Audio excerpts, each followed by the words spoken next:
Hi, this is Sam with Monetary Mentor, which used to be 60 for 30, but then this name sounded cooler, and I hadn't made a 60 for 30 video in forever, and I didn't like the artificial constraint of $30 per deck. Anyway, Monetary Mentor. Now, I haven't had a video in a super long time because of kind of things in my life like, I don't know, having a child and losing interest in the project, but what's really been setting me back is that Wizards came out with this new format called Pioneer, and I love it because it's the perfect thing for budget deck building. If you want to save money, you should be playing Pioneer, and I could go on and on and on about that. Cheaper cards, doesn't rotate, it's perfect. The problem is Pioneer's been in flux for a long time, and I didn't want to make a video about something that might be banned out or might not be good after bans. And it's a brand new format, so I wanted to make sure that I understood it before I made video content about it. So now that I have a grasp, I'm not going to say a perfect grasp, a grasp of Pioneer, what it is and what's good, I have a budget magic video for you. We're going to be talking about the Possibility Storm combo today.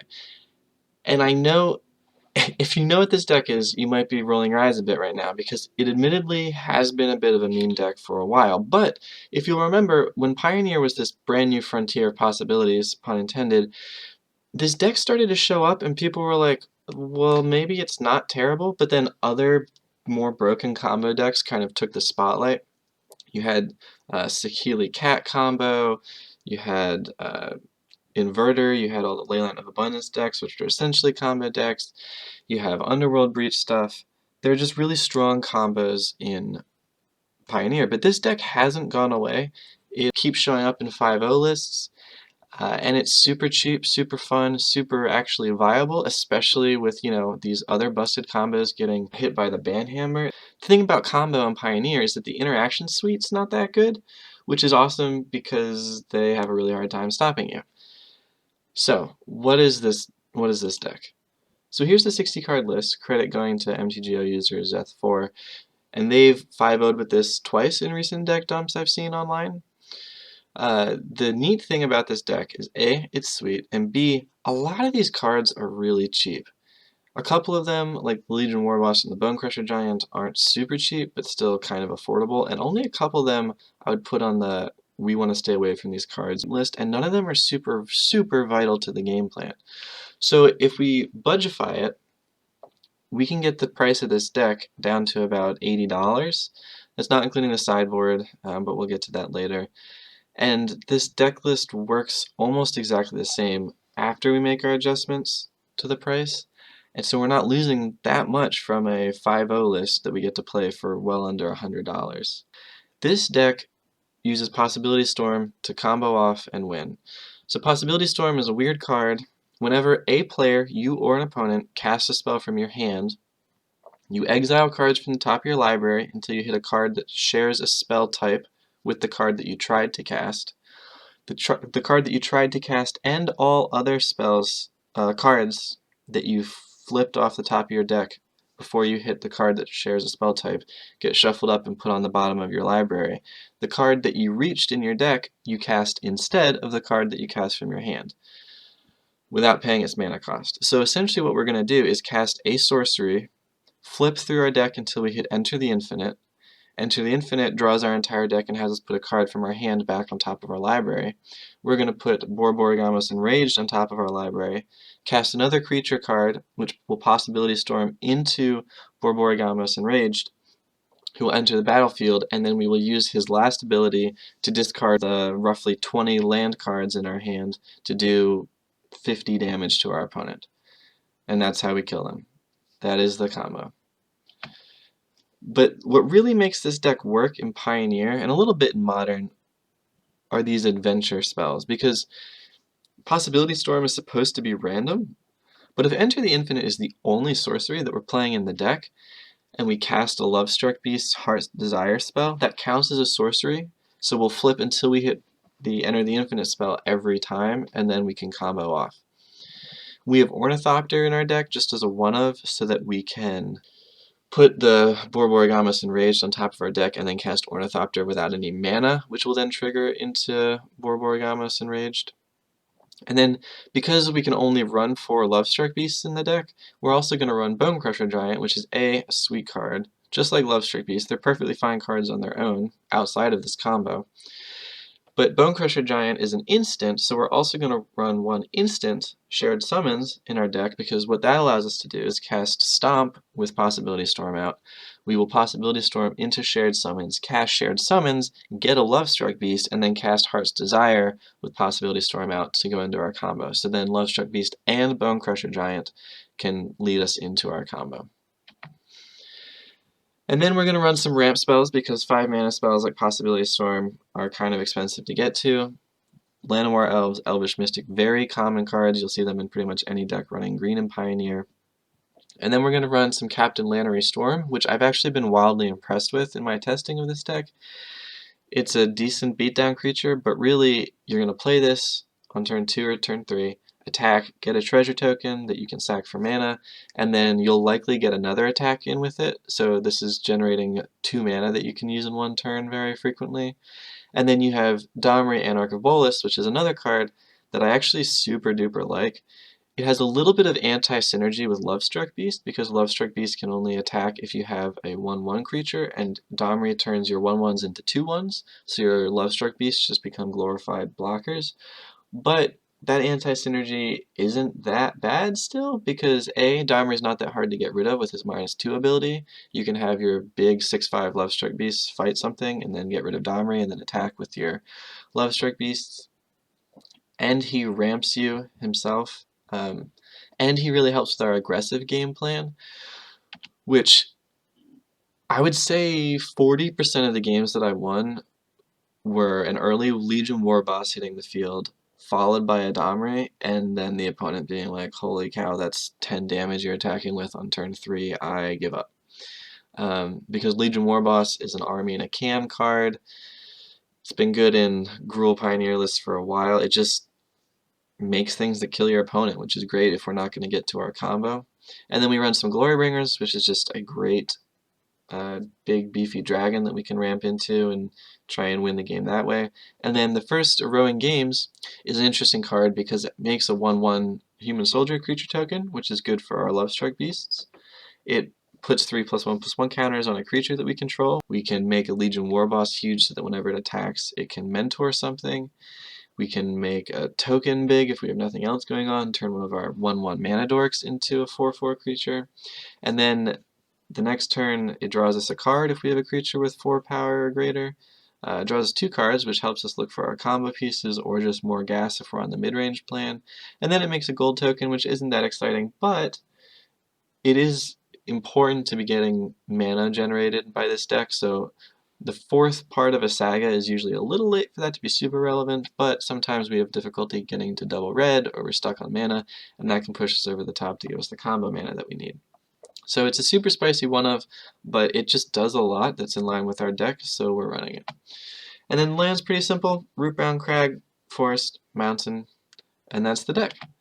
So you'll notice, if you're following along at home, that the non-budget version of this deck runs 2 Chandra, Torch of Defiance. That's a $20 card, 2 of them is $40. If you have them, play them, but you can fill those 2 slots with kind of anything.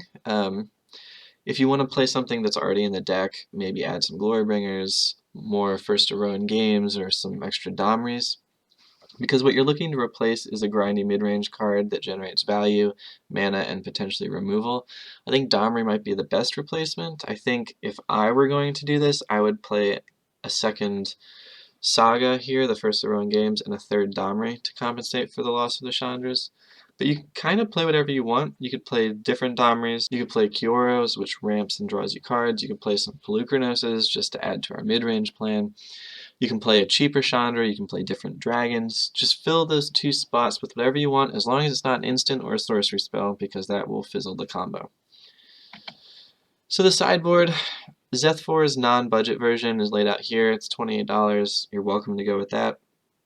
I've made a budget suggestion here for about half that, but even there you'll see you don't need to play a $4 card in your sideboard like the Glorybringer if you don't want to. You can add a Rosethorn Acolyte to give you an extra combo enabler or ramp piece if you want to go harder in on the combo. You can add some Pelucranoses here to help your mid-range plan post-sideboard if you want to board out the combo, which we do sometimes.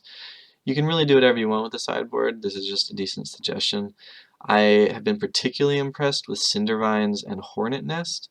out of the sideboard, I would try and keep those cards in there because I've just found them to be extremely effective in a lot of cases. Hornet Nest in particular against other aggressive or mid-range decks, they have a really hard time getting through it, and it buys you the time that you need to either go over the top of them with your larger mid-range plan, or it buys you time to lay out your combo and win the game. So a couple notes about playing this deck. If you want to play this deck online, it's going to cost you fewer than $40 for the full 75. And of that $40, Bonecrusher Giant is literally half of it online. It's more expensive online than not.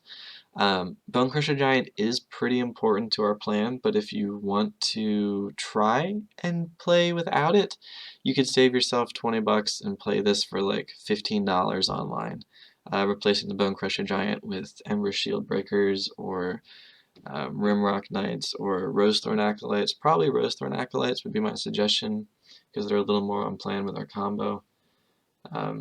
You'll feel the loss of the Bonecrusher Giants, but you know, not the end of the world. The deck would still operate. The key to playing this deck is knowing when we're playing a combo game and when we're playing a mid-range game.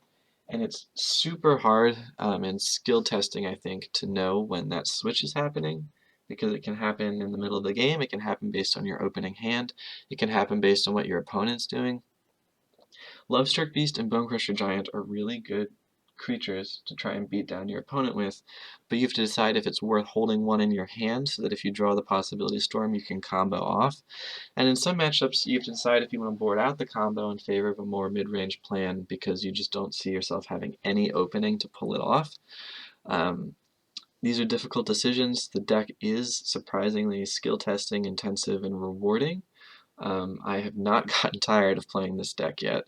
One thing of note is the Possibility Storm is actually a good card outside of the combo in some cases. I would say some of my favorite moments playing this deck have been when I land a Possibility Storm and then you watch your opponent try and cast a spell and then they flip cards until they hit like a counter spell that's useless because there's nothing they can counter on the stack, or they flip into a Hydroid Crisis which goes straight to the bin, or they're trying to execute their plan and Possibility Storm just makes it impossible.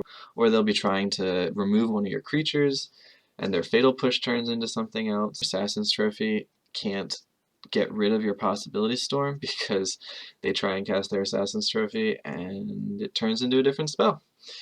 So Possibility Storm is endlessly fun because it helps our plan and can derail the opponent's.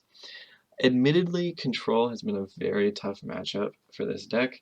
Not only is it possible for them to just counter the Possibility Storm when it comes down and take care of our mid-range backup plan, but they run Teferis and Narsets, both of which just hose our combo.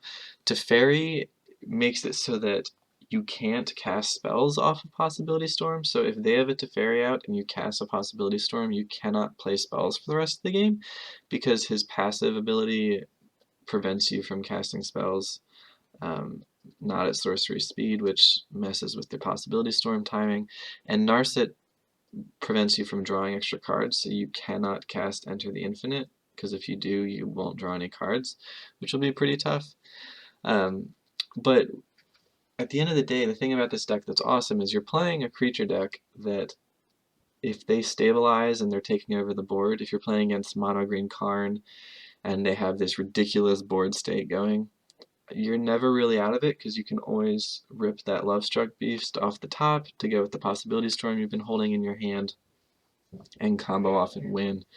One thing I will say is that it's occasionally disappointing when you draw one of the spells that you're hoping to get to with Possibility Storm.